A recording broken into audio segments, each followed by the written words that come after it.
Well, with their Rochester Demons now officially exorcised, the Q&D Lady Raider soccer team got down to the serious business of soccer shock and awe today, and Charleston was flat overwhelmed today in the sectional semifinals at Warrensburg-Latham.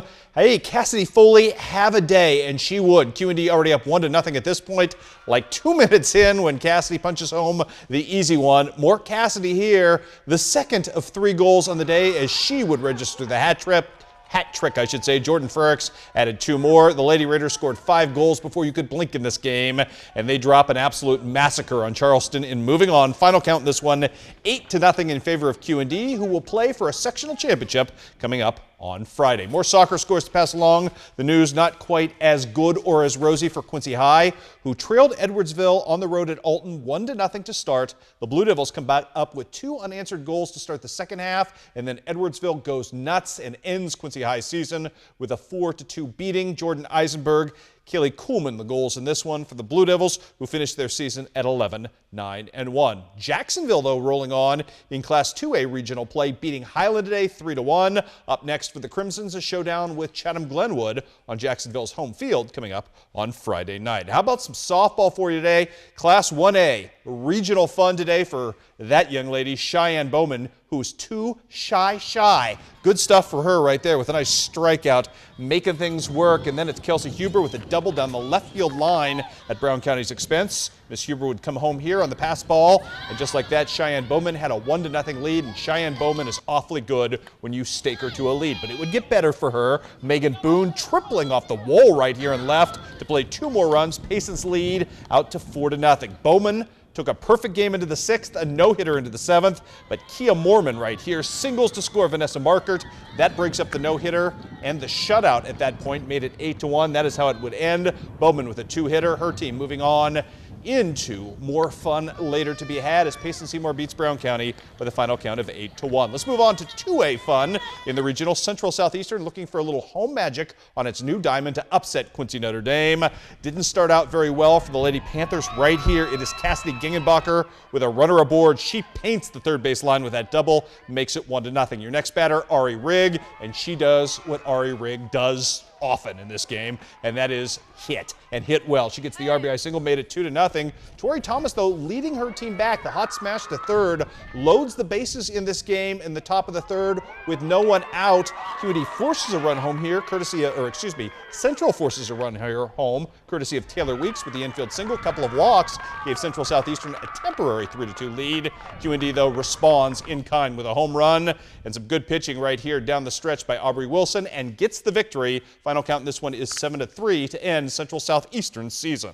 Also, more softball scores to pass along today. Triopia with a no-hitter today from Morgan Smith in beating West Central. 10-0 is your final there, and West Prairie's season comes to an end at the hands of Biggsville West Central. Baseball tonight, district semifinals in La Plata. Canton and Atlanta going at it. Brandon Bearhorse with a nice piece of hitting right here. His team now up 5-0 after his second RBI single of the day. Austin Hoewing needed no more support than that. He went 6 strong innings, pitched the shutout today as the Canton Tigers get the win and get one in impressive fashion today over Atlanta. 5-0. Up next for Canton, coming up tomorrow night, a showdown with Novinger, who upsets or at least beats the defending state champs La Plata 3-2. Again, that game set for 5:30 tomorrow night in La Plata, your championship showdown. One regular season baseball game to pass along for you. Sacred Heart Griffin ends Jacksonville's 8-game win streak, 9-2 your final. Blake Hance with a home run in a losing cause for the Crimsons. State golf results are in. Louisiana finishes 5th as a team in Class 1. Brendan Ross, who was in a tie for your medalist honors after day 1, ends up finishing 5th in the state. Those are all state honors for him. Also posting a very nice score, Drew Horner, the future Culver Stockton Wildcat out of Canton High School, finishes in the top 20 as well, as does Dylan Smith from from Louisiana. Also, Palmyra finishes 8th as a team today, led by Ryan DeHaan, who posted a 26th place finish individually overall. And the Hannibal individuals, they weren't golfing as a team, but Hannibal's highest finisher of the 3, Jacob McLaren today, who finished with a 45, in 5th place, I should say, with a 162 on the day. Also want to pass along a couple of soccer scores, regular season variety for you. Holy Trinity beaten by Burlington Notre Dame 1-0, and the Fort Madison boys knock off Danville 2-0 behind a pair of goals from Justin Cook.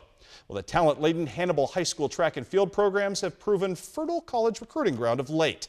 With the run of field event talent now over, it was the sprinters and distance folks who got their turn in the spotlight today. Starts with miler Brady Novak, who ended up pledging himself to Lindenwood. Congratulations to him. And also today, we've got DeQuaza Dawson pledging herself to leave after her junior season. She's going to graduate 1 year early, and she's going to head across town to Hannibal LaGrange. I know they've had a lot of success back when they were NAIA. Now that they're moving up to D2, next fall it'll be interesting to see how they do, but I'm really excited about being part of their team in their first years as D2, see what they can do. Pretty sure I'll still be doing the same thing I'm doing, like the 4x2, 4x1, up one, just mainly sprinting. We had a couple injuries and things that had occurred that we had some people get out, but we've had good alternates that have taken their spot, and we're taking our 4x1 and 4x2 and our 4x4 to sectionals, and I'm just ready to compete hard and run hard and